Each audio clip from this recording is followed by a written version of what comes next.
Kabanata 13:11. Sino ka? Isang ordinaryong tao. Para tumutol kung gusto ng pamilya Thistleton na makuha ang Linton Group. Hinding-hindi ka papayagan ni Dexter na makatakas. Desperado. Kinailangan niyang tanggalin ang pangalan ni Dexter para magdulot ng takot sa kanila. Dexter. Napangisi si Clyde. Patay na siya. Bueno. Maaari siyang tumutol sa impyerno para sa lahat ng gusto niya. Bumilis ang tibok ng puso ni Lacey. Sinabi sa akin ni Connor na ngayon lang patay si Dexter. Ngayon. Ganoon din ang sinasabi ni Clyde. May problema ba talaga si Dexter? Sa nanginginig na boses. Sumagot siya, imposible. Ikaw ay nagsisinungaling sa akin. Kahapon ko lang nakita si Dexter. Mukhang maayos naman siya. Paano siya namatay ngayon? Siya ay pinalayas mula sa Eurasia. At ang kanyang hindi mabilang na mga kaaway ay naghihintay na patayin siya sa labas ng bansa. Maaaring hindi niya kayang talunin ang lahat kahit na siya ay nasa kanyang peak. Lalo na ngayon kapag siya ay may kapansanan. Sa pamamagitan nito, ipinasa ni Clyde ang isang confidential na dokumento ng militar kay Lacey. Matapos tingnan ang dokumento, naramdaman ni Lacey ang lamig mula sa kanyang paa hanggang sa kanyang ulo. Ang confidential na dokumentong iyon ay tunay. Pinalayas na talaga si Dexter sa bansa. Gumawa siya ng hindi mabilang na mga kaaway kapag siya ay nasa kanyang pinakamahusay na anyo. Ngayong siya ay nasugatan at isa lamang pangkaraniwan. Tiyak na sasamantalahin ng grupo ng mga dayuhang mandirigma ang pagkakataong patayin siya. Maraming Thistleton ang unang nakakita kay Lacey. At sinimulan nila itong kotsain. So siya ang asawa ng Great Marshal. She's pretty talaga. Siguro na fall sa kanya ang Great Marshal dahil sa kanyang hitsura at pinaglalaroan lang ang kanyang damdamin. Kung hindi, bakit hindi niya isapubliko ang kanilang relasyon at ilagay na lang siya sa pamamahala sa isang maliit na kumpanya? Paano kung asawa niya, ang Great Marshal ay patay na ngayon? Bumalik na siya sa pagiging commoner ngayon. Namula ang mga mata ni Lacey. At kasabay ng pag-agos ng mga luha sa kanyang pisngi. Tumayo siya para umalis. Imposible naman. Paano mamatay si Dexter? Gumawa siya ng malaking kontribusyon sa Eurasia. Hindi siya ipapadala ng Eurasia sa kanyang kamatayan. Pupunta ako at hahanapin siya ngayon. Ngunit hindi siya binitawan ni Clyde ng ganoon kadali.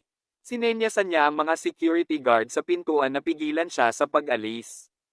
Maaari ka lang umalis pagkatapos lagdaan ang kasunduan sa paglipat na ito. Ipinasa agad ng assistant ni Clyde kay Lacey ang isang dokumento. Nang hindi binabasa ang dokumento, patagong tinanggihan niya. No way. Maingat na binuo ni Dexter ang Linton Group. Hinding-hindi ko ito ibibigay sa iyo. Hindi sa iyo iyon. Seguridad. Pilitin siyang pumirma rito. Oo. Nilapitan ng dalawang security guard si Lacey at hinawakan ang mga kamay nito upang pilitin siyang pirmahan ang dokumento. Biglang, sa pinakakritikal na sandali, isang boses ang umalangaw-ngaw mula sa pasukan. Itigil mo na iyan ngayon din. Lumalakas ang boses at nagpadala ng shockwave sa lahat ng tao sa silid. Bigla silang napalingon sa pintuan at nasulyapan na lamang nila ang dalawang makintab na punyal na lumilipad patungo sa dalawang security guard. Sigaw ng sakit ang umalangaw-ngaw mula sa mga security guard. Ang mga punyal ay tumusok sa kanilang mga kamay. Na humahawak kay Lacey. Mabisang ipinako ang mga ito sa mesa. Ang dokumento ay nabahira ng pula ng dugong umaagos mula sa kanilang mga kamay. Sus! Napatayo ang lahat sa gulat. Oh gosh! Anong nangyayari? Hindi ba pinalayas at tinambangan si Dexter ng kanyang mga dayuhang kaaway? Bakit siya muling buhay? Kabanata 13:12.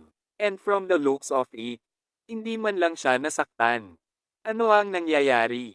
Nagmamadaling pumunta si Lacey sa gilid ni Dexter at pinagmasdan siya mula ulo hanggang paa. Sa wakas, nakahinga siya ng maluwag. Alam kong nagsisinungaling sila sa akin. Napakaraming kontribusyon mo sa bayan. Hindi ka paalisin ng Eurasia dahil lang sa nasugatan ka ngayon. Umagalpak ng tawa si Dexter. Silly girl. Tama ka. Talagang pinalayas ako sa bansa. Ngunit iyon ay dahil lamang sa hiniling ko ito. Gayunpaman, Hindi sinasadya ni Dexter na ihayag ang katotohanan kay Lacey sa takot na mag-alala siya. Tinapik-tapik si Lacey sa kanyang ulo. Tiniyak niya sa kanya, "Lacey, laging tandaan ito. Kailangan mo lang magtiwala sa akin at sa akin na nag-iisa sa mundong ito. Yung iba naman, huwag mo na lang pansinin." Tumango si Lacey. "Naiintindihan ko." Nang makita si Dexter, hindi maiwasan ni Clyde na makaramdam ng takot. Masyado lang siyang na-trauma kay Dexter.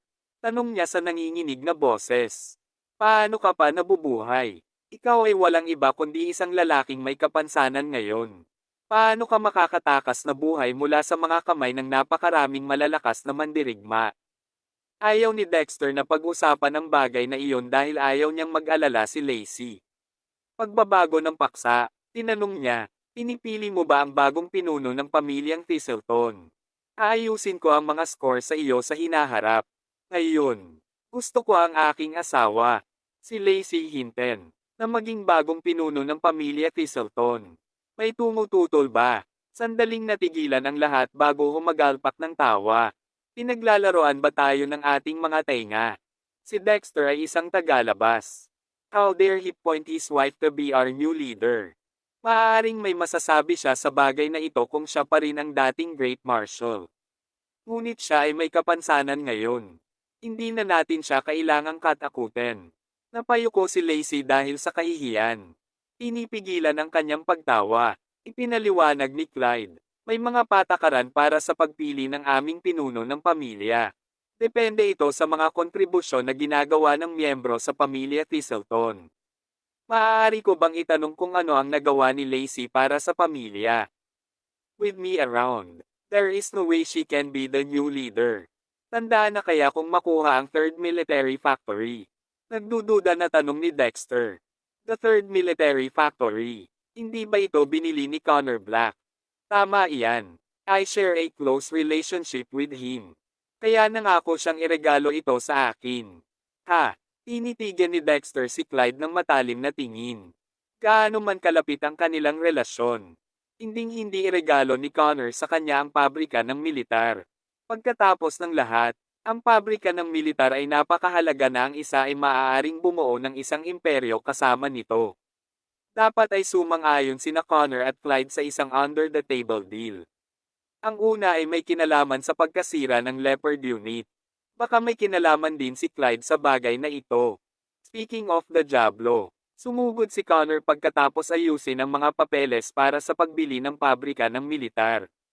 Nahadyap ng tingin niya si Dexter sa pagpasok niya sa hall at agad na napalingon. Sus! Ano ba naman? Hindi ba siya pinalayas at pinatay ng kanyang mga kaaway? Bakit buhay pa siya? At saka, bakit siya nasa Eurasia? Tinapunan niya nang nagtatanong na tingin si Clyde. Pero umiling lang si Clyde. Wala rin siyang ideya. Gayunpaman, mabilis na inipon ni Connor ang kanyang sarili. Paano kung buhay pa si Dexter? Noong nakaraan, nag-aalala lang ako sa pag-abuso ni Dexter sa kanyang autoridad bilang Great Marshal para agawin sa akin ang Third Military Factory. Pero ngayong nasa kamay ko na ang pabrika ng militar, hindi na mahalaga kung patay o buhay pa si Dexter. Magagamit ko pa rin ang pabrika para ipagpalit ang Spirit Stone kay Clyde. Kabanata 13:13. Hindi pinansin ni Clyde si Dexter at masigasig na tinanggap si Connor. "Hi Mr. Black, please take a seat." Sumigaw si Connor. "Tiyak na susuportahan kita upang manalo sa kompetisyon para sa posisyon ng pinuno ng pamilya Thistleton ngayon. Upang ipakita ang aking sinseridad, naghanda ako ng regalo para sa iyo. Sana ay magustuhan mo ito." Siyempre, alam ni Clyde kung anong regalo ang binabalak ni Connor na ibigay sa kanya. Ito ay dapat na ang Third Military Factory. Nakangiting sagot niya, "Malulugod ako sa anumang reg along inihanda mo para sa akin. Kahit balahibo lang. So, pwede ko bang malaman kung ano ang balak mong iregalo sa akin?" Ang ikatlong pabrika ng militar. Napabuntong hininga ang lahat sa hall. Kahit na ang dami na nilang nahulaan. Nabigla pa rin sila sa sagot ni Connor. Isang tanong ang tumatakbo sa kanilang isipan. Si Clyde at Connor ay magkaibigan lang. Bakit bibigyan ni Connor ng ganoon kaalagang regalo si Clyde? Napangiti si Clyde. Salamat sa napakagandang regalo, Mr. Black. Malugod kong tatanggapin ang regalo. Kailan natin pipirmahan ang transfer agreement? Bawal magmadali. Balak kong ibigay ang pabrika bilang pagbati sa regalo kay Ares sa kanyang pagkorona sa panahon ng engranding seremonya. Ito rin ang magiging icing sa cake para sa pamilyang Thistleton sa araw na iyon. Ano? Huli. Napabuntong hininga ang lahat at nagsimulang magtanong kay Clyde. Marangal na seremonya. Anong engranding seremonya ang sinasabi niya? At saka, bakit ito nauugnay sa pamilya Thistleton at Ares? May tigang paliwanag ni Clyde. Let me be honest with all of you. Actually, ang tatay ko, si Ares, ay nakamit ang ranggo na King Class. Kaya, gusto ng Eurasia na magdaos ng isang engranding seremonya para makoronahan siya bilang King Class Warrior. Ang buong pamilya Thistleton ay abala sa pinanibik nang marinig ang paliwanag ni Clyde. Ang pamilyang Thistleton ay gumawa ng pinakamalakas na King Class Warrior sa Eurasia. Makakamit ng pamilyang Thistleton ang mas mataas na antas ngayon. Pagkatapos ng engranding seremonya, tayo ang magiging pinakakilalang pamilya sa Eurasia. Walang maglalakas loob na hadlangan muli ang ating mga aktibidad sa Eurasia. Sa gitna ng mataong pinanibik, malakas na ibinunyag ng ilang miyembro ang kanilang pagtutol. Kaya, binigyan tayo ni Mr. Black ng 3rd Military Factory dahil kay Ares. Tama iyan. Wala itong kinalaman sa iyo. Clyde, hindi mo maaaring ituring ito bilang iyong kontribusyon. Tama iyan. Ito ay isang kontribusyon na ginawa ng buong pamilya. Kami ay kwalipikado tulad mo sa bagong pinuno. Malamig na sagot ni Clyde. Mister, hindi bibigyan ako ni Black ng ganoon kaalagang regalo kung hindi ko siya kilala. Bagamat hindi ko maklaim ang buong kredito para sa pagkuha ng 3rd Military Factory. Hindi mo maaaring tanggihan ang aking kontribusyon sa pagmamaneho ng bagay na ito. Lahat ay tumango. Tila naliligo sa kanilang sariling mga iniisip. Tama si Clyde. Sa totoo lang, mas mababa ang ranggo ng Thistleton family kaysa sa Princess Residence. Hindi man lang tayo bagay na kaibiganin si Connor Black. Sa katunayan, si Clyde ay may kakayahang makipagkaibigan sa kanya. Natahimik ang lahat. Kinikilala ang mga kontribusyon ni Clyde sa bagay na ito. Mamaling muli si Clyde kay Lacey. Anong mga kontribusyon ang ginawa mo na makakatugon sa katotohanan na nakuha ko ang 3rd Military Factory? Kung hindi, ako ang kukuha sa posisyon ng pinuno. Natahimik si Lacey. Nanlilisik ang mga mata. Hindi ako kailanman nag-ambag sa pamilyang Thistleton. Higit na isang makabuluhang kontribusyon na katumbas ng pagkuha ng 3rd Military Factory. Susuko na sana siya nang putulin siya ni Dexter. Ang ibig mo bang sabihin ay ang sino mang makakuha ng 3rd Military Factory ay magiging pinuno ng pamilyang Thistleton? Actually, ako ang makokoronahan bilang King Class Warrior imbes na si Ares. Kung talagang iregalo sa akin ni Connor ang pabrika ng militar sa panahon ng engranding seremonya. Kung gayon ang taong tumutulong sa pamilya Thistleton na makuha ang pabrika ay si Lacey. Kabanata 13-14. Tumango si Connor. You can put it this way. Sa kasong ito, ang pinuno ng pamilya Thistleton ay dapat na si Lacey. Ha, napatulala ang lahat. Bakit hindi mo makuha ito pagkatapos naming maging malinaw sa iyo? Nag-ambag si Clyde sa tagumpay na ito. Anong kinalaman ni Lacey? Nasira din ba ang utak mo? Ikanaway ni Clyde ang kanyang kamay. Senyales na umupo na ang lahat. Dexter. Ano ba talaga ang ibig mong sabihin? Walang silbi na guluhin tayo ng walang tigil. Nagsasabi lang ako ng totoo.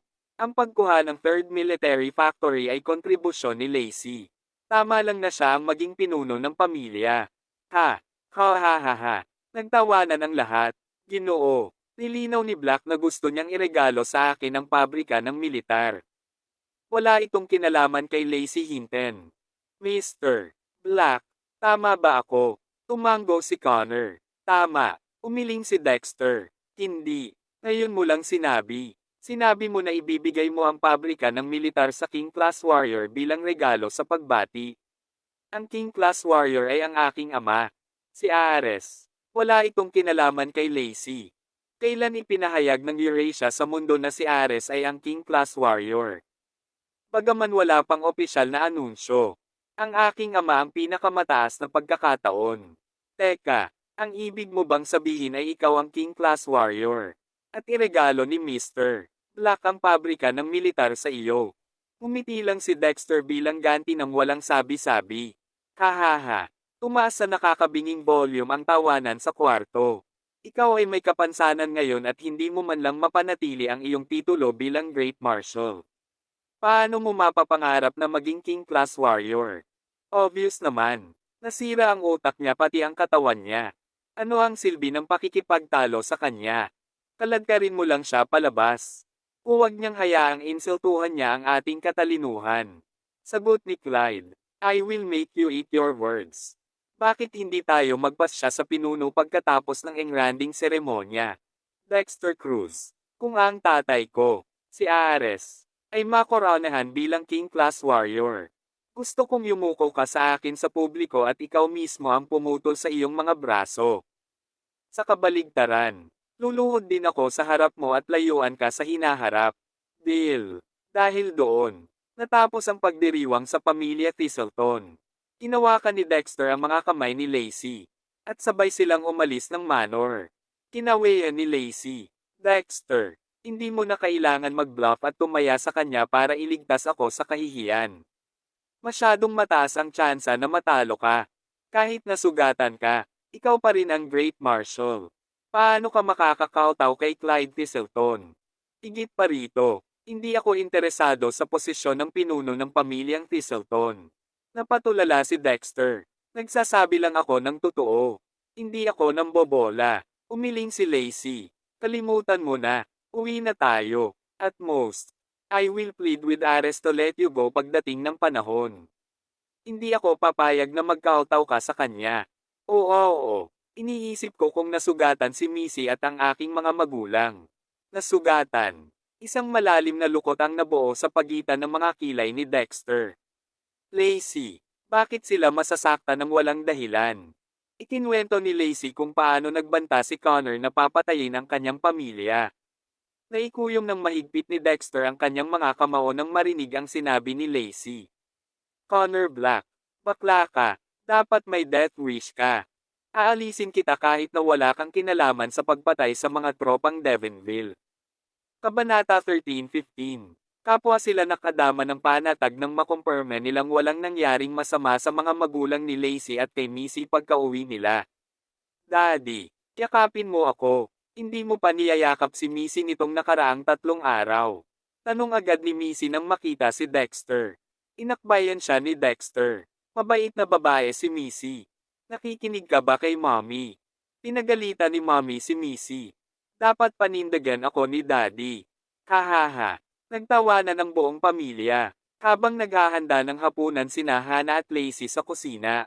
Iniling ni Daniel si Dexter na lumabas sa balkonahe para makipag-chat. Nagpasa siya ng sigarilyo kay Dexter.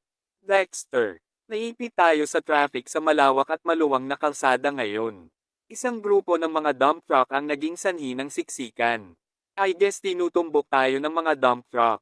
Sanay na si Daniel sa ganyang politika noong nagtatrabaho pa siya sa dati niyang pinagtatrabahuan. Kaya naman, masasabi niyang sa isang sulyap ay nilapitan sila ng mga dump truck na may masamang intensyon. Humingi ng tawad si Dexter. I'm sorry, hindi ko napag-isipan ng maayos ang mga bagay-bagay. Aayusin ko na may magtatanggol sa iyo ng palihim. Buntong hininga. Napabuntong hininga si Daniel. Dexter, nabalitaan ko na nasugatan ka at ngayon ay hindi na naiiba sa isang karaniwang tao ngayon. Bagaman wala pang opisyal na anunsyo mula sa Eurasia, lumilipad ang mga alingawngaw. Kaya naman, hindi katakataka na nabalitaan ni Daniel ang balita. Natahimik si Dexter. Hindi niya maihayag ang katotohanan kay Daniel. Ang pag-alam sa katotohanan ay hindi makabubuti sa kanya. Napagkamala ni Daniel ang katahimikan ni Dexter bilang kanyang tacit admission at nahihiya siyang umamin. Dexter, baka bagay sa'yo ito, dahil naging ordinaryong tao ka na ngayon at hindi ka na makakapag-ambag sa bansa. Maaari kang magretiro ng mapayapa. Hindi ba't mabuti para sa atin na mamuhay bilang isang normal na pamilya sa halip na mabalisa sa paminsan-minsang pagbabanta ng kamatayan? Mataimtim na sumagot si Dexter. Isasaalang-alang ko ang iyong payo. Ang sarap kaya kung makakapagretiro ako ng matiwasay. Gaya nga ng sinabi ni Daniel. Ngunit ngayong malapit na akong maging King Class Warrior at isang pangunahing miyembro ng Eurasia. Kailangan kong pasanin ang mas mabibigat na responsibilidad ngayon. Walang nakatanggap ng anumang balita mula sa mga mandirigma na ipinadala upang patayin si Dexter. Dahil ang pagkawala ng mga mandirigmang ito ay lubhang ikinababahala ng kanilang mga bansa. Nagpadala sila ng ilang pangkat upang hanapin sila. Sa wakas, sa tulong ng mga search and rescue dogs at advanced na teknolohiya, natagpuan nila ang mga bangkay ng mga mandirigmang iyon na nakabaon ng malalim sa buhangin. Ang mga bansa ay nagalit at humingi ng paliwanag mula sa Eurasia. Dahil napag-isipan nilang pinatay ng Eurasia ang kanilang mga mandirigma. Dahil natuklasan ang mga bangkay malapit sa mga hangganan nito.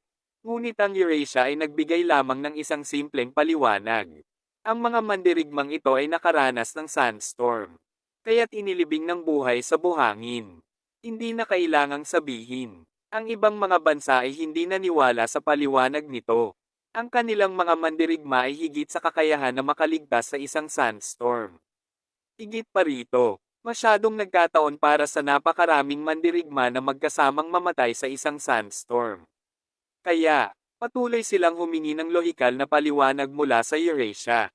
Ngunit hindi sila pinansin ng Eurasia at iniharap ang parehong paliwanag sa kanila sa tuwing itatanong nila. Ang kanilang mga mandirigma ay namatay sa isang sandstorm. Kahit na nagalit, ang ibang mga bansa ay hindi nang ahas na kumilos laban sa Eurasia. Sinasabi sa kanila ng Intuit Ayo na maliban sa Great Marshal, isang misteryosong puwersa ang nagpoprotekta sa Eurasia. Kung hindi, ang kanilang mga mandirigma ay hindi namatay ng sabay-sabay. Totoo nga, tama ang kutob nila. Ilang araw pagkatapos mamatay ang kanilang mga mandirigma, biglang nag-anunsyo ang Eurasia. Gusto nitong koronahan ang isang mandirigma bilang King Class Warrior. Ang bagong koro ng King Class Warrior ay tiyak na gugulatin ang mundo.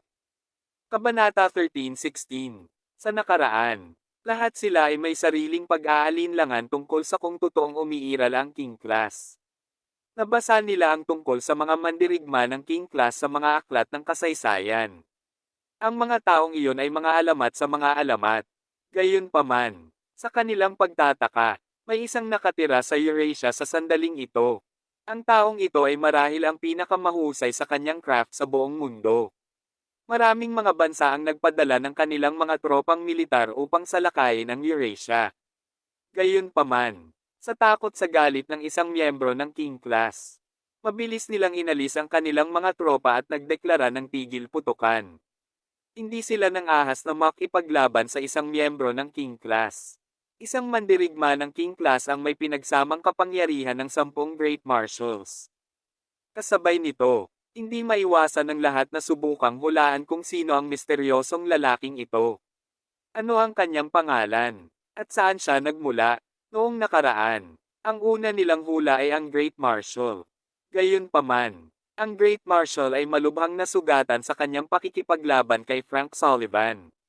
Ngayon, siya ay isang pailay na halos hindi makatayo sa kanyang kama. Walang paraan na ang malaswang makapangyarihang lalaking ito ay siya. Sa kalaunan, nagsimulang lumipad ang mga alingaw-ngaw tungkol sa pagkakakilanlan ng King Class Warrior. Nabalitaan na ang lalaki ay talagang si Ares. Isang mandirigma ng mas matandang henerasyon na dumanas ng pagpapahirap at kahihiyan habang siya ay ikinulong ni Bloodsworth. Matapos tiisin ang lahat ng iyon, bumalik ang Archduke upang ipaghiganti ang kanyang sarili bilang miyembro ng King Class. Ngayon, lahat ng tao sa martial artist circle ay lubos na kumbinsido na ang misteryosong lalaking ito ay si Ares talaga. Kaya naman, buong pinanubik na lahat sila ay naghain sa seremonya ng koronasyon. Ang seremonya ng koronasyon ay ginanap ayon sa plano sa wastong nakatakdang araw. At sa Great Hall of the People, ipapalabas ito sa buong mundo. Noong gabi bago ang grand ceremony, ang mga sangkawan ng mga tao at mga reporter ay nagtipon na sa labas ng Great Hall of the People. Lahat ay sabik na makita ang mga paglilitis. Sa katunayan, napakasikip nito na kahawig ng mga tao noong araw ng kalayaan. Ang pagkuha ng tiket sa bulwagan ay napatunayang halos imposible para sa karamihan ng mga tao. Kahit gaano sila kahalaga, maging ang pamilya Thistleton ay nakakuha lamang ng 2 tiket sa seremonya. Magkasamang dumating sa seremonya sina Connor Black at Clyde Thistleton. Habang papunta sila doon, lumingon si Clyde kay Connor para tanungin ng paulit-ulit. Mr. Black, sigurado ka ba na ang mga dokumento ng paglilipat ng pagmamay-ari para sa 3rd Military Factory ay naidrawing ng perpekto? Inaasahan ko ang pabrika na iyon para sa aking appointment bilang bagong pinuno ng pamilyang Thistleton. Malumanay na sagot ni Connor. Clyde, huwag kang mag-alala. Maayos ang takbo ng lahat sa panig ng pabrika. Malapit na sa iyo ang pabrika. Ngayon, kung mananatili kang tapat sa iyong salita, at dalhin sa akin ang espiritong bato na ipinangako mo sa akin. Siyempre, sagot ni Clyde. Kilala kaming mga Thistleton na napakatapat na tao. Paano ko babalikan ang mga sinabi ko? Kung tungkol kay Dexter Cruz. Sa aba niya, how dare he challenge my birthright to be the next leader of the Thistleton clan? Pinagbawalan ko na siyang pumunta sa grand ceremony. At kung mayroon siyang anumang mga disenyo sa 3rd Military Factory, maaari siyang mangarap. Pagkatapos nito, iniisip ko kung may natitira pa siyang hominin sa akin. Ha, medyo nabigla si Connor. Clyde, itong seremonya katumbas kasama ang listahan ng bisita nito, ay mismong koronel ang nagplano. Are you trying to override his decision to invite Dexter? Gayunpaman, umiling si Clyde. Hindi ko naman siguro kaya. Gayunpaman, may isang bagay na may kontrol ako. At iyon ang pinuno ng detalye ng seguridad. Kung ano ang mangyayari, siya ay miyembro ng pamilya Thistleton. Connor, pumasok ka muna nang wala ako. Gusto kong makipag-usap sa aming security head dito. Dahil doon, lumingon si Clyde at humakbang patungo sa pinuno ng security detail. Si Henry Thistleton. Habang pinagmamasdan si Clyde na umalis. Tahimik na bamantong hininga si Connor.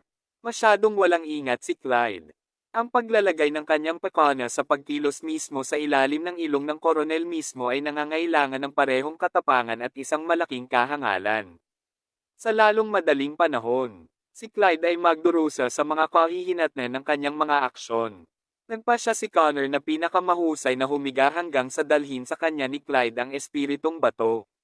Pagkatapos noon, gayunpaman, puputulan niya ang lahat ng relasyon sa baliw na iyon. Nang makitang lumapit si Clyde, yumuko si Henry sa direksyon niya. Sir, nandito na po kayo. Hayaan mong dalhin kita sa hall sa pamamagitan ng VIP passageway. Tumango si Clyde. Henry, dumaan tayo saglit sa resting room mo. May ilang bagay akong sasabihin sa iyo. Sige, tumango si Henry at dinala si Clyde sa kanyang personal resting room. Pagkasara pa lang ng pinto sa kanila, diretso na sa punto si Clyde. Henry, alam mo ba ang totoong pagkatao ng King Class Warrior? Umiling si Henry. Hindi. Ayoko. Si Henry ay hindi pa ipinanganak sa Thistleton clan.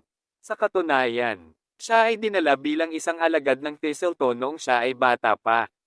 Sa huling pagkakataong ipinagdiwang ng mga Thistleton ang masayang balita, hindi nakasama si Henry sa kanila. Kaya naman, wala siyang ideya na ang misteryosong King Class Warrior ay ang patriarch talaga ng Thistleton family. Si Ares, sa wakas ay isiniwalat ni Clyde sa kanya ang katotohanan. Henry, ang King Class Warrior na malapit ng makoronahan ngayon ay ang sarili kong ama. Si Ares, ang Diyos ng digmaan. Ano? Laking gulat ni Henry na halos hindi na siya makapagsalita. Sa agitated voice, nauutal niyang sabi, si Ares ba talaga ang unang King Class Warrior sa mundo? Nakita, napakalaking karangalan para sa aming pamilya. At napakalaking pagpapala para sa buong Eurasia. Inaalay ko ang aking taos-pusong pagbati kay Ares, ang Diyos ng digmaan. Kabanata 13:17. Impatiently, Clyde snapped. For goodness' sake, if you want to be a sycophant, you have to do better than that. Ang iyong mga kasanayan sa pambabola ay nag-iiwan ng maraming naisin. Medyo awkward ang itsura ni Henry. Patuloy ni Clyde. Let me ask you this. Gusto mo bang maging opisyal na miyembro ng aming angkan at magtrabaho para kay Ares? Mabangis na tumango si Henry. Bakit? Oo. Siyempre. Ngumiti si Clyde. Mabuti. Pero may isang bagay na dapat mo muna akong tulungan. Pagkatapos nito, gagawin kitang opisyal na miyembro ng clan. At aayusin na maging katulong ka ni Ares. Kapag naging opisyal ka na ng Thistleton clan, marami pang oportunidad ang magbubukas sa iyo. Hindi ka magtatagal dito bilang security guard. Pasasalamat. Sinabi ni Henry. Sir, ano ang gagawin ko? Sumagot si Clyde. Sa ilang sandali, ang Great Marshal, si Dexter Cruz, ay darating sa Grand Ceremony. Gusto kong pigilan mo siya sa pagpasok. Ha? Namutla na ang mukha ni Henry. Para siyang magsisimulang bumubula ang bibig anumang minuto. Sir, natatakot akong hindi ko magawa iyon. Ang mga taong personal na inimbitahan ng koronel sa seremonyang ito ay napakakapangyarihang mga tao. Hindi ko kayang masaktan sila. At saka, si Dexter Cruz ay ang Great Marshal para sa isang dahilan. Natatakot ako na baka patayin niya ako on the spot. Umisi si Clyde bilang sagot. Si Dexter Cruz ay walang iba kundi isang walang kwentang pile. Ano ang dapat ikatakot? At saka, ipinapangako ko na hindi mo na kailangang sisihin ang kasalanan. Sisiguraduhin kong hinding-hindi ito maibabalik sa iyo. Sa ilalim ng panggigipit ng mga pagbabante ni Clyde. At ubiling sumang-ayon si Henry sa gawain. Kalahating oras bago magsisimula ang grand ceremony. Sa wakas ay nagpakita si Dexter Cruz. Siya ay dumating mag-isa. Noong una, pinagtatalunan niya kung isasama ba niya o hindi si Lacey. Gusto niyang ipaalam sa kanya na ang kanyang asawa ay hindi isang pile. At sa katunayan ay may kakayahang maging pinakadakilang mandirigma sa mundo. Sa kasamaang palad, walang interes si Lacey sa ganitong uri ng mga seremonya. Inanunsyo niya na mas gusto niyang manatili sa bahay at asikasuhin ang mga usapin ng kumpanya. At wala siyang gustong sumali sa maingay na mga tao sa seremonya. Ito ay masyadong masama. Si Dexter Cruz ay maaari lamang magmadali sa koronasyon ng mag-isa. Sa kabutihang palad, si Lacey ay nanunood ng live na broadcast sa bahay. Mapapanood pa rin niya ang pagsakop ng kanyang asawa sa mundo. Pagdating ni Dexter sa pasukan ng Great Hall of the People, inarap siya ng pinuno ng security detail. Magandang umaga po, sir. Please sumama ka sa akin. Gumawa kami ng mga espesyal na pagsasaayos para sa iyo. Nang walang dahilan para maghinala sa kanya. Sinundan siya ni Dexter palayo sa pasukan. Siya ang pangunahing tauhan ngayon. Dahil siya ang makoronahan. Medyo makatwiran na may mga espesyal na kaayusan na gagawin para sa kanya. Halimbawa, maaaring hinihila nila siya sa isang tabi para mag-make-up. O patakbuhin siya sa isang rehearsal. Pagkatapos ng mahabang paglalakad, sa wakas ay dinala siya ni Henry katumbas sa kanyang personal na waiting room. Sir, maghintay po kayo dito hanggang sa magsimula ang seremonya. Sige, umupo si Dexter sa isang upuan. Sumandal at pumikit para matulog. Lumipas ang 20 minuto. Magsisimula na ang seremonya. Ngunit hindi pa bumabalik si Henry. At hindi pa niya sinasabi sa kanya kung saan siya pupunta. Hindi na makapaghintay pa. Tumayo si Dexter para umalis. Gayunpaman, sa sandaling iyon, tumakbo si Henry pabalik sa silid at pinigilan siya sa pag-alis. Sir, tumigil ka na, hindi ka pa makakaalis. Sa ngayon, si Dexter ay nagsisimula ng makaramdam ng pagkabigo. Anong mga kaayusan ang ginawa para sa akin? Sagot ni Henry, nakatanggap lang kami ng tip-off na may dala kang mga mapanganib na pampasabog. Mangyaring makipagtulungan habang nagsasagawa kami ng masusing paghahanap ng katawan sa iyo. Ha, noon sa wakas ay napagtanto ni Dexter na may mali. Kakoronahan ako bilang King Class Warrior ngayon. Bakit ako magdadala ng mga pampasabog sa sarili kong seremonya ng koronasyon? Evidently, naghahanap lang ng excuse si Henry para ay bully ako. Pagtingin kay Henry, medyo nakaramdam ng pang-aalipusta si Dexter. Ang lalaking ito ay pinuno lamang ng detalye ng seguridad. Saan siya nakakuha ng lakas ng loob na kunin ang Great Marshal mismo? Tila may mas makapangyarihang nag-organisa ng pananambang na ito ng maaga. Malamig nang umiti si Dexter kay Henry. Paano kung tumanggi akong makipagtulungan? Siya ang Great Marshal at ang unang King-class warrior sa mundo. Paano niya natitiis ang paghahanap ng isang security guard? Nagbabala. Sumagot si Henry. Kung hindi ka makikipagtulungan. Natatakot ako na baka kailanganin ka naming gamitin ng dahas. Kabanata 13:18. Tahimik na napabuntong hininga si Dexter Cruz sa sarili. Ito ba ang ibig sabihin ng mga tao noong sinabi nilang maaaring hilahin ng mga liyebre ang mga patay na leon sa balbas? Si Henry dito ay malamang na kinuha siya para sa isang walang kapangyarihan na pile. Kung hindi, paano ang isang tulad niyang security guard ay magtatawag ng lakas ng loob na ay bully ang Great Marshal mismo? Dahan-daang naglakad si Henry papunta sa kanya. Sir, huwag niyo na po akong pahirapan. With a amused look on his face, Dexter said, So, tell me, sino ang nag-utos sa iyo na ay hostage ako sa kwartong ito? Umiling si Henry. Ayaw sumagot sa kanya. Great Marshal, wala akong ideya sa sinasabi mo. Tumabi siya kay Dexter at inabot ang braso niya. Sa mismong sandaling iyon, isang panginginig ang bumalot sa katawan ni Dexter. At isang malakas na bugzo ng hangin ang dumagundong sa silid. Sa isang iglap, inangat si Henry sa kanyang mga paa at hinayla palabas ng silid ng hanging astral na ginawa ni Dexter. Bumagsak siya sa sahig ng may malakas na kalabog. At nagsimulang umubo ng dugo. Nilainggan ni Henry si Dexter na nanlalaki ang mga mata. Bakas sa mukha niya ang takot.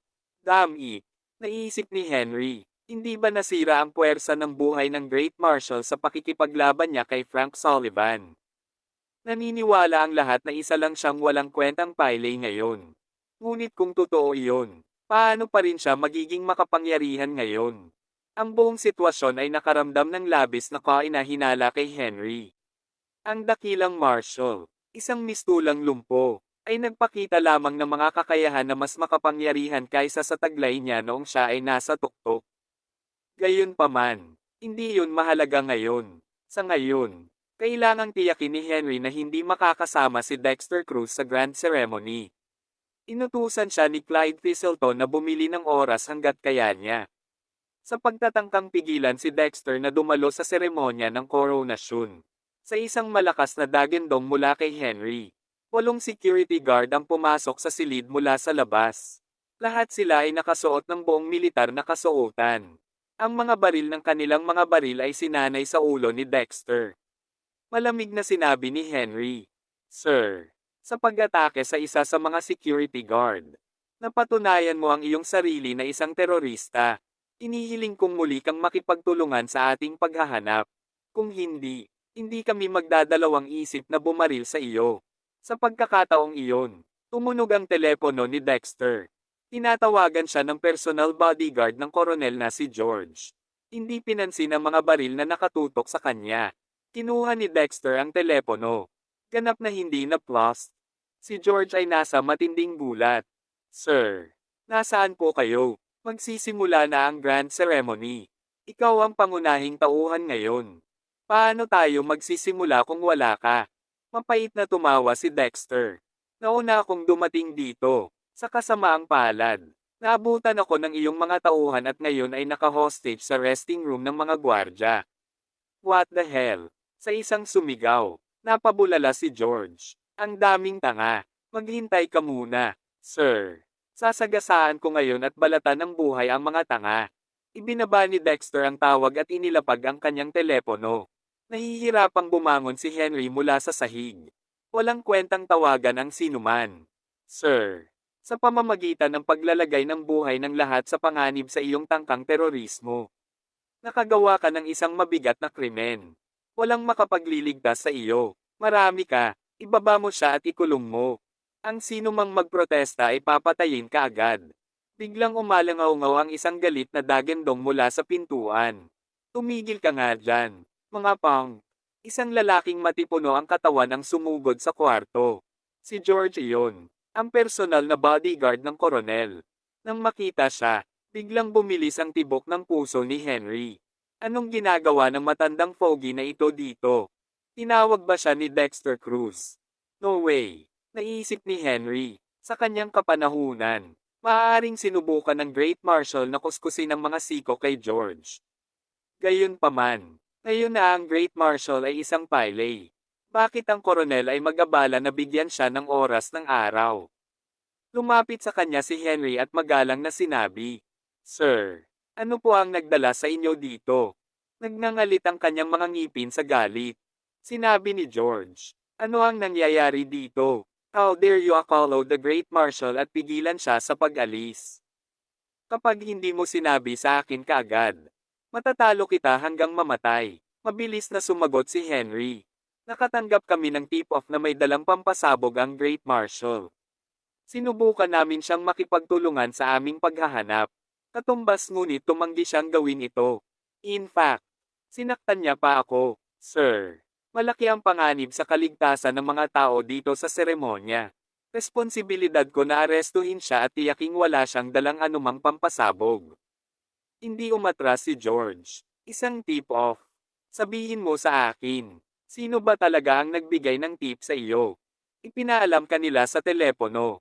Hindi ba? Ibigay mo sa akin ang recording ng tawag sa telepono. Dahil sa likas na katangian ng kanyang trabaho, ang bawat kilos ni Henry ay kailangang subaybayan. At ang bawat tawag sa telepono na kanyang ginawa ay naitala. Pakiramdam ni Henry ay parang hinukay niya ang sarili sa isang butas. Wala siyang maibibigay na recording sa telepono. Kabanata 13:19. Hindi niya inaasahan na hihingin siya ni George ng phone recording ng tip-off. Nakatayo doon si Henry, pipi na parang doorknob. Tahimik na nagmumura si George. God damn it, I knew it. May nagbayad sa buong grupo mo. Walang pag-aalinlangan. Inilabas ni George ang kanyang baril at nagsimulang barilin ang mga security guard. Makalipas ang ilang malalakas na putok ng baril, ang silid ay puno ng hiyawan ng sakit. Gayunpaman, ang pag-insulto sa isang king-class warrior ay nangangailangan ng parusang mas masahol kaysa kamatayan. Malapit nang bumagsak si Henry sa sakit. Kahit na mali ang ginawa namin, kailangan mo pa ba kaming buksan? Bakit pinoprotektahan ni George ang isang pilay tulad ni Dexter Cruz? Lumapit si George kay Dexter. Sir, humihingi po ako ng time na paumanhin sa abalang naidulot namin sa inyo. Nagkamali ang mga kampon ko. Malamig na tumango si Dexter sa ulo bago muling bumaling kay Henry. Kaninong utos ang ginagawa mo? Sabihin mo sa akin. Umiling-iling si Henry. Walang tao. Kumikilos ako ayon sa mga pamamaraang pangkaligtasan. Inabot ni Dexter ang baril sa kamay ni George. Sa sumunod na sandali, nagpaputok siya ng bala sa hita ni Henry. Napasigaw si Henry sa sakit. Baka lumuwag yan sa bibig mo. Sabihin mo sa akin kung kaninong utos ang ginagawa mo ngayon. Ito ay kabaliwan. Nababaliw na si Henry. Binaril siya ni Dexter Cruz sa harap mismo ni George. Gaano kalaki ang katapangan niya? Lumingon si Henry kay George at tumingin sa kanya na may nagmamakaawa ng mga mata. Sir, iligtas niyo po ako. Gayunpaman, umiling lang si George. Pasensya na, wala kang masabi dito. Kahit na gusto ng Great Marshal dito na patayin kayong lahat, hindi ko siya mapipigilan. Pakiramdam ni Henry ay tuluyang nabulag. Pero personal bodyguard ka ng koronel. Tiyak na kaya mong alisin ang isang pilay na tulad niya. Ha, agad na napuno ng galit ang mga mukha ni George. Walang pag-aalinlangan. Inampes niya si Henry sa mukha. Tumahimik ka. Ang kanyang kamahalan dito ay ang pagmamalaki ng Eurasia. How dare you insult the king like this? Alam mo ba ang tindi ng mga kahihinatnan na iyong haharapin? Anong ibig niyang ipahiwatig? Nakatingala kay George. Si Henry at ang iba pang mga security guard ay nagtanong. Hari, kailan natin insulto ang hari? Maliban kung isang kakilakilabot na realisasyon ang bumungad sa kanilang lahat. Nagtatanong na tumingin si Henry kay George. Na ibinalik ang kanyang tingin ng halos hindi mahahalata na tango. Si Henry at ang mga security guard ay parang tinamaan ng kidlat. Lahat ng mga iniisip ay nawala sa kanilang isipan. Maliban sa isang nakasisilaw, ang Great Marshal ay ang king-class warrior. Hindi naman siya baldado. Sa katunayan, siya ay naging unang king-class warrior na nakita ng mundo. Hindi sinasadyang ninsulto natin ang hari. Damn it, Clyde Thistleton. Sinira mo ako. Hindi pinapansin ang kanilang matinding sakit. Gumapang ang ilang security guard mula sa sahig at nagsimulang humingi ng tawad kay Dexter. Isali, sinabi ni Dexter, ngayon, maaari mo bang sabihin sa akin kung sino ang tunay na utak sa likod nito? Sasabihin namin. Sasabihin namin. Walang choice ang security guard kundi ang umamin. Mas gugustuhin nilang masaktan ang buong pamilya Thistleton kaysa galitin ang mismong King Class Warrior. Kumikilos kami sa utos ni Clyde Thistleton. Ayaw niyang dumalo ka sa grand ceremony. Oh, tama.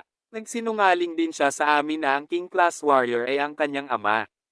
Si Ares. Pagod na si Clyde Thistleton sa buhay. Sabi ni George. Nanlilisik ang mga mata sa galit. Untik na niyang buluhin ang seremonya ng koronasyon. Great Marshal, dapat ko na ba siyang ikulong para sa iyo ngayon? Umiling si Dexter. Actually, nagkaroon na ako ng kutob na siya iyon. Gayunpaman, huwag kang gumawa ng anuman sa kanya. Hindi pa rin niya nagagawa ang kanyang layunin. Si Clyde ay kaibigan ni Connor Black. Malaki ang hinala ni Dexter na si Connor Black ay may kinalaman sa pagpatay sa hukbo ng Devonville. Sa pamamagitan ni Clyde, napagtanto ni Dexter na marami pa siyang malalaman tungkol sa insidente mula kay Connor. Punta tayo sa seremonya, sabi ni Dexter. Sinamahan siya ni George sa likod ng entablado, kung saan inihanda ang isang pribadong waiting room para sa kanya. Sir, nais ng koronel na magsuot ka ng maskara sa seremonya mamaya. Ayaw niyang i-expose mo ang identity mo. Bakit hindi? Medyo nataranta si Dexter. Kalahati. Kabanata 13:20. Sumagot si George. May hinala ang koronel na sinasanay ng Amerika ang isang pangkat ng mga mamamatay tao. Ang pangkat ng mga assassin na ito ay nagdudulot ng malaking panganib sa mga pinuno ng lahat ng mga bansa sa Eurasia. Kung patuloy ka nilang iisipin bilang ang lumpo na Great Marshal, titingnan ka ng mga assassin bilang isang madaling laro at darating para sa iyo. Kapag nangyari iyon, maaari mo silang tambangan at patayin. Sa kabilang banda, kung ilantad mo ang iyong pagkakakilanlan bilang King Class Warrior, matatakot sila sa iyo na patayin ka. Nangangahulugan iyon na ibaling nila ang kanilang atensyon sa mas mahina at mas mahinang mga target. Tumango si Dexter. Pinag-isipan ito ng mabuti ng koronel. Susundin ko ang payo niya. Nagsimula na ang grand ceremony. Nakaupo sa hall. Nilainggan ni Clyde ang bakanting upuan ni Dexter at tahimik na natawa sa sarili. Haha, ilang great marshal ka. Tingnan mo kung paano ka sumasayaw sa palad ko ngayon.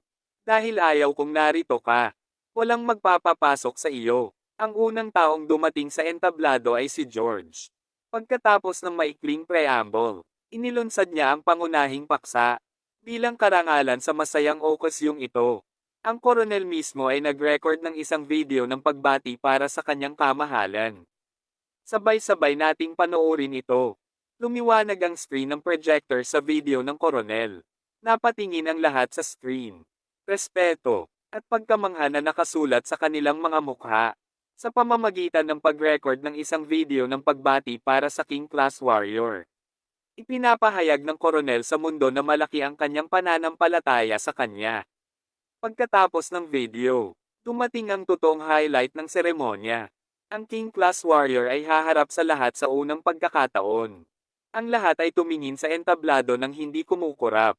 Bilang katumbas bagaman sila ay natatakot na sila ay maaaring makaligtaan ang kanyang pagpasok kung gagawin nila. Sa sandaling iyon, malakas na inihayag ni George. Lahat, mangyaring bumangon para sa hari. Isang palakpakan, pakiusap, para salubungin ang King Class Warrior sa entablado.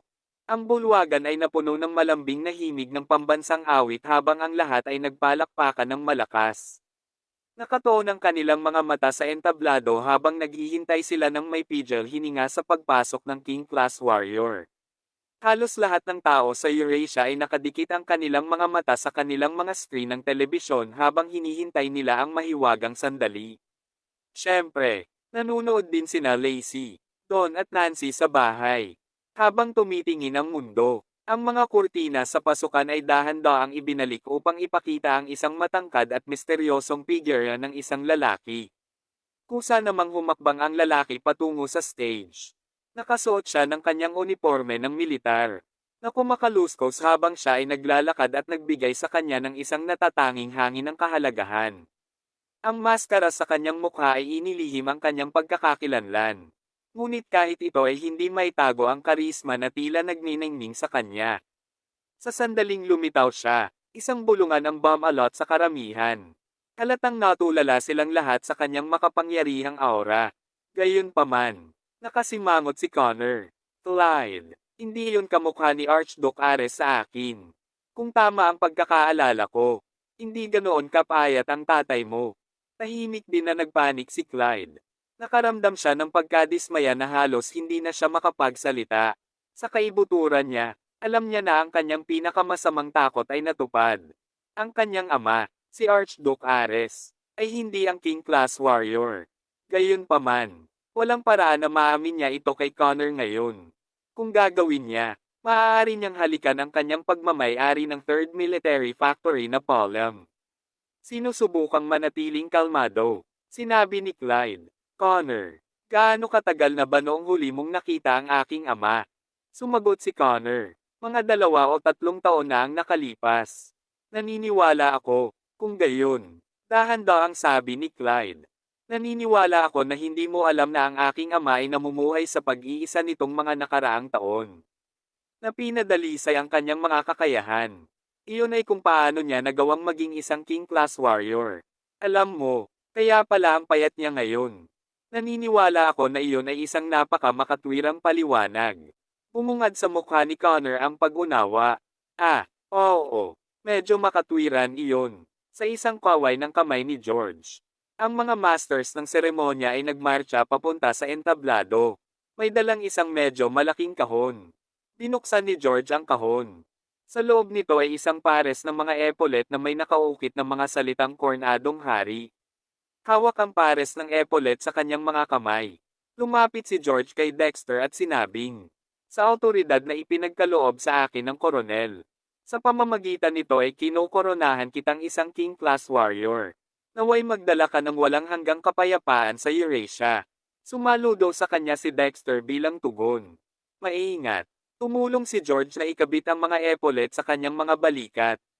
Sa isang iglap, naramdaman ni Dexter na bumigat ng husto ang kanyang mga balikat. Ang mga pares ng epaulette na ito ay kumakatawan sa pag-asa ng walang hanggang kapayapaan sa Eurasia. Gayon din ang pananampalataya ng mga tao sa kanya. Nilainggan siya ni George at inabot sa kanya ang isang scroll ng calligraphy. Niregaluhan ka ng koronel ng isang balumbon ng sarili niyang kaligrapya. Mangyaring tanggapin itong hamak na regalo mula sa kanya. Tumanggo si Dexter at tinanggap ito ng 2 kamay. Ang pagkuha ng kanilang cue mula kay George. Ang mga dumalo sa seremonya ay nag-file sa isang linya at nagsimulang iharap ang kanilang mga regalo sa kanya din. Mula sa Northwest Region, kambal na tangkay ng Middle Mist Camellias. Mula sa Southeast Region, 10 sako ng kamangyan. Gayunpaman, walang interes si Dexter sa mga regalo. Sa napakalaking pagkabigo ng lahat, tumayo si George upang ihatid siya sa entablado. Sa sandaling iyon, sumigaw si Connor. Connor Black from the Princess Residence. Ibinibigay ko ang aking regalo, isang pabrika ng militar na pag-aari ng sarili kong pamilya.